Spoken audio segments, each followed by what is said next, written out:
ಮಾನ್ಯ ಮುಖ್ಯಮಂತ್ರಿ ಸಿದ್ದರಾಮಯ್ಯ ವಿರುದ್ಧ ನಾನು ಜಾರಿ ನಿರ್ದೇಶನ ದೂರು ದಾಖಲು ಮಾಡಿದ್ದೆ. ಆ ಒಂದು ಹಿನ್ನೆಲೆಯಲ್ಲಿ ಇವತ್ತು 11 ಗಂಟೆಗೆ ವಿಚಾರಣೆಗೆ ಹಾಜರಾಗಬೇಕು ಅಂತ ಸಮನ್ಸ್ ಜಾರಿ ಮಾಡಿದರು. ಆ ಪ್ರಕಾರ ನಾನು ವಿಚಾರಣೆಗೆ ಹಾಜರಾಗಿದ್ದೇನೆ. ಅವರು ನನಗೆ ಮತ್ತು ನನ್ನ ಕುಟುಂಬಕ್ಕೆ ಸೇರಿದಂಥ ಮಾಹಿತಿಗಳನ್ನು ಮತ್ತು ಕೆಲವು ದಾಖಲಾತಿಗಳನ್ನು ಸಮನ್ಸ್ ಜೊತೆ ಕೇಳಿದರು. ಆ ಎಲ್ಲ ಮಾಹಿತಿ ಮತ್ತು ದಾಖಲಾತಿಗಳೊಂದಿಗೆ ನಾನು ಇವತ್ತು ಜಾರಿ ನಿರ್ದೇಶಕ ಕಚೇರಿಯಲ್ಲಿ ವಿಚಾರಣೆಗೆ ಹಾಜರಾಗ್ತಾ ಇದ್ದೀನಿ.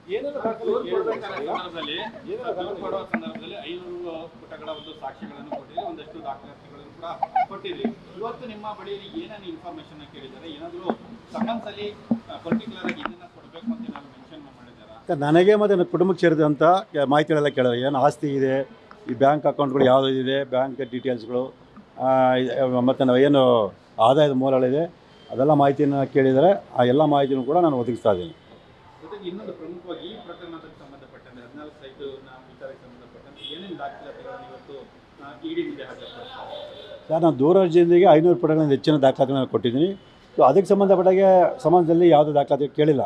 ಸೊ ಅವ್ರು ಕೇಳಿರ್ತಕ್ಕಂಥದ್ದು ನನಗೆ ಮತ್ತು ನನ್ನ ಕುಟುಂಬಕ್ಕೆ ಸೇರಿದಂಥ ಮಾಹಿತಿ ಮತ್ತು ದಾಖಲಾತಿಗಳನ್ನು ಕೇಳಿದ್ದಾರೆ. ಇದು ಕೂಡ ಇದಕ್ಕೆ ಭಾಗ ಅಂತ ಹೇಳಿದ್ದಾರೆ ಸರ್. ಅವರ ನಿಯಮದ ಪ್ರಕಾರ ಮೊದಲು ಯಾರು ದೂರುದಾರ ಇದ್ದರೆ ಆ ದೂರುದಾರರಿಗೆ ಸಂಬಂಧಪಟ್ಟ ಎಲ್ಲ ಮಾಹಿತಿಗಳನ್ನು ಪಡ್ಕೊಂಡು ಅವರು ವಿಚಾರಣೆಯಲ್ಲಿ ಮುಂದುವರಿತಾರೆ ಅಂತೇಳಿ ನನಗೆ ತಿಳಿದು ಬಂದಿದೆ. ಅವ್ರ ಪ್ರಕಾರ ಸಮಸ್ಯೆಯನ್ನು ಏನು ಮಾಹಿತಿ ಕೇಳಿದ್ರೆ ಆ ಎಲ್ಲ ಮಾಹಿತಿನ ನಾನು ಇವತ್ತು ಕೊಡ್ತಾ ಇದ್ದೀನಿ. ಸರ್, ಅದಾದ ನಂತರ ಈಗ 14 ಸೈಟ್ಗಳು ವಾಪಸ್ ಕೊಟ್ಟಿದ್ದಾರೆ. ಅಂದರೆ ಆದಂಥ ಬೆಳವಣಿಗೆಗಳು ಇಡೀ ದಾಖಲೆ ಮಾಡಿದ್ಮೇಲೆ 14 ಸೈಟ್ ವಾಪಸ್ ಕೊಟ್ಟಿದ್ದಾರೆ. ಈ ಪ್ರಕಾರ ಏನಾಗ್ಬೋದು ಸರ್? ಈಗ ಕಾನೂನಿನ ಪ್ರಕಾರ ಅದು ವಾಪಸ್ಸನ್ನು ತೆಗೆದುಕೊಂಡಿದ್ದಾರೆ, ಅದು ಯಾವುದೇ ರೀತಿಯ ಲೋಪದೋಷಗಳಿಲ್ಲ.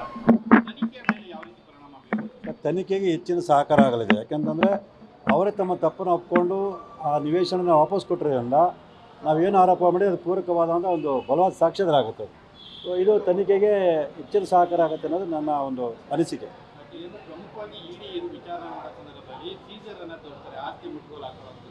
ಅದೀಗ 14 ಸೀಟು ಕೂಡ ಮೂಡಾದ ಹ್ಯಾಂಡ್ ಓವರ್ ಆಗಿರೋದ್ರಿಂದ ಸೀಸರ್ ತೋರಿಸೋದಕ್ಕೆ ಸ್ವಲ್ಪ ಕಷ್ಟ ಆಗ್ಬೋದು, ಇಡಿ ತನಿಖೆಗೆ ಒಂದು ಸ್ವಲ್ಪ ಹಿನ್ನಡೆ ಆಗ್ಬೋದು ಅಂತ ಅನಿಸುತ್ತೆ. ಏನು ಸರ್, ಅದು ನಿಜವಾದ ವಾಸ್ತವಾಂಶಕ್ಕೆ ಆ ನಿವೇಶನಗಳು ಪಾರ್ವತಿಯರು ಸೇರಿದಂಥ ನಿವೇಶನ ಅಲ್ಲ. ಅದು ಮೈಸೂರು ನಗರಾಭಿವೃದ್ಧಿ ಪ್ರಾಧಿಕಾರ ಸೇರಿದ ಆಸ್ತಿ ಅಂತ ನಾವು ಮೊದಲಿಂದ ಹೇಳ್ತಾ ಇದ್ದೀವಿ. ಹಾಗಾಗಿ ಮೈಸೂರು ನಗರಾಭಿವೃದ್ಧಿ ಪ್ರಾಧಿಕಾರದ ಆಸ್ತಿ ಮತ್ತೆ ಮೈಸೂರು ನಗರಾಭಿವೃದ್ಧಿ ಪ್ರಾಧಿಕಾರ ಬಂದಿದೆ. ಸೊ ಹಾಗಾಗಿ ತನಿಖೆಗೆ ಇದು ಯಾವುದೇ ರೀತಿ ಅಡ್ಡಿ ಆಗಲ್ಲ ಅಂತ ನನ್ನ ಒಂದು ತಿಳುವಳಿಕೆ. ಇದು ವಕೀಲರು ಅಮೃತೇಶ್ ಅವರು ಒಂದು ಲೆಟರ್ ಬರೆದಿದ್ರು ಇಡಿ ಅವರಿಗೆ. ಸ್ನೇಹಮಯಿ ಕೃಷ್ಣ ಆಗಿರ್ಬೋದು ಅಥವಾ ಪ್ರದೀಪ್ ಅವರಾಗಿರ್ಬೋದು, ಅವರೆಲ್ಲರೂ ಕೂಡ ಮಧ್ಯಮ ವರ್ಗ ಫ್ಯಾಮಿಲಿ ಅವರು. ಅವರಿಗೆ ಈ ರೀತಿ ಅಂದರೆ ಇಷ್ಟೊಂದು ಲಾಯರ್ಗಳನ್ನ ಅಫೋರ್ಡ್ ಮಾಡುವಂಥ ಶಕ್ತಿ ಹೇಗೆ? ಆ ರೀತಿಯಲ್ಲಿ ಅವರ ಆದಾಯವನ್ನು ಕೂಡ ನೀವು ಪರಿಶೀಲನೆ ನಡೆಸಬೇಕು ಅಂತೇಳಿ ಆ ಉದ್ದೇಶದಿಂದ ಏನಾದರೂ ನೋಟಿಸ್ ಕೊಟ್ಟಿದ್ದಾರೆ? ಹಾಗಾದರೆ ಇಲ್ಲ ಸರ್, ನನಗೆ ಅದು ಬಂದಿಲ್ಲ. ನಮಗೆ ಬಂದ ಬಗ್ಗೆ ನಾವೇನು ದೂರ ಅರ್ಜಿಗಳು ಅದಕ್ಕೆ ಸಂಬಂಧಪಟ್ಟ ಬಂದಿದೆ. ಯಾರು ಬೇಕಾದ್ರೂ ನಮ್ಮ ವಿರುದ್ಧ ದೂರ ದಾಖಲು ಮಾಡ್ಬೋದು. ಮಧ್ಯಮ ವರ್ಗದವರು ಒಬ್ಬ ಮುಖ್ಯಮಂತ್ರಿ ವಿರುದ್ಧ ಹೋರಾಟ ಮಾಡಬಾರ್ದು ಅಂತ ಹೇಳಿದ್ರು ಸಂವಿಧಾನ ತಿಳಿಸಿಲ್ಲ. ಕಟ್ಟಕಡೆಯ ವ್ಯಕ್ತಿಯು ಕೂಡ ತನ್ನ ಅಧಿಕಾರವನ್ನು ಚಲಾಯಿಸಿ ತನ್ನ ಹೋರಾಟವನ್ನು ಮಾಡ್ಬೋದು, ಏನು ಬೇಕಾದ್ರೂ ಸಾಧನೆ ಮಾಡ್ಬೋದು. ಸಂವಿಧಾನ ಹಕ್ಕು ಕೊಟ್ಟಾಗ ಮಧ್ಯಮದ ವರ್ಗದವರು ಮುಖ್ಯಮಂತ್ರಿ ವಿರುದ್ಧ ಮಾಡ್ತಾಯಿದ್ರೆ ಹೋರಾಟ ಮಾಡಿದ ತಕ್ಷಣ ಈ ಥರ ಎಲ್ಲ ಆರೋಪ ಮಾಡೋದು ಸರಿ ಅಲ್ಲ. ಕೈಗಳಿದಾವೆ ಅನ್ನೋ ರೀತಿಯಲ್ಲಿ ಅವ್ರು ಲೆಟರ್ ಬರೆದಿದ್ರು ಸರ್ ಇಡಿಗೆ ಮತ್ತು DGIG ಅವರಿಗೆ. ಸರ್, ಈ ಕಾಣದ ಕೈಗಳು ಇದೆಯಲ್ಲ ಅನ್ನೋದು ಮುಖ್ಯ ಪ್ರಶ್ನೆ ಬರಲಾಗಿ. ಇಲ್ಲಿ ನಾವು ಏನು ಆರೋಪ ಮಾಡಿದ್ರೆ ಆರೋಪ ನಿಜನ ಸುಳ್ಳನ್ನು ಬರ್ತದೆ. ಕಾಣದ ಕೈ ಆಗಲಿ ಅಥವಾ ಕಾಣೋ ಕೈ ಆಗಲಿ ಯಾವುದೇ ಕೈ ಇದ್ರೂ ಕೂಡ ಅದಕ್ಕೂ ಇದಕ್ಕೂ ಸಂಬಂಧ ಅಲ್ಲ. ಇಲ್ಲಿ ಮುಖ್ಯ ಬರಬೇಕಾಗಿರೋದು ಆರೋಪ ಏನಿದೆ, ಆರೋಪಕ್ಕೆ ಪೂರಕವಾಗಿ. ಸೊ ನಾನಂತೂ ಯಾವುದೇ ತನಿಖೆಗೂ ಸಿದ್ಧ ಇದ್ದೀನಿ. ಯಾವ ತನಿಖಾ ಸಂಸ್ಥೆ ಕೂಡ ನನ್ನನ್ನು ತನಿಖೆಗೊಳಪಡಿಸ್ಬೋದು. ಈಗ ನಿಮ್ಮ ವಿರುದ್ಧ NBW ಅದ್ರ ಬಗ್ಗೆ ಸರ್, ಅದು ಸಾಮಾನ್ಯ ಪ್ರಕ್ರಿಯೆ ಸರ್. ಅದು 2015 ಇಸ್ವಿಯಿಂದ ನಡೀತಾ ಇರೋಂಥ ಒಂದು ಕ್ರಿಮಿನಲ್ ಕೇಸು. ನಾನು ಮೊನ್ನೆ ಲೋಕಾಯುಕ್ತ ಅವ್ರ ಜೊತೆ ನಾನು ಸ್ಥಳ ಮಾಜರಿಗೆ ಹೋಗಿದ್ದಾಗ ಅದು ವಿಷಯ ಮರೆತೋಗಿ ನಾನು ನ್ಯಾಯಾಲಯಕ್ಕೆ ಹಾಜರಾಗಲಿಲ್ಲ. ಹಾಗಾಗಿ ನ್ಯಾಯಾಲಯ ಒಂದು NBW ಇಶ್ಯೂ ಮಾಡಿದೆ.